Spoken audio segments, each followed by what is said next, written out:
हमारे नबी का नाम हज़रत मोहम्मद सल्लल्लाहु अलैहि वसल्लम है।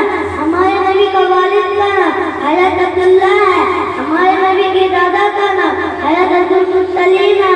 हमारे नबी की वालिदा का नाम हज़रत बीबी आमना है। हमारे नबी मक्का में पैदा हुए, मक्का में 53 साल रहे, उसके बाद मदीना गए, मदीना में 10 साल रहे, पूरी जिंदगी की 60 साल मिली। हमारे नबी की 4 बेटी थी।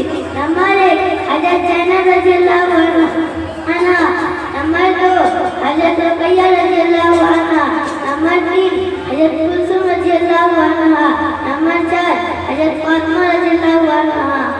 हमारे नबी के 3 बेटे थे।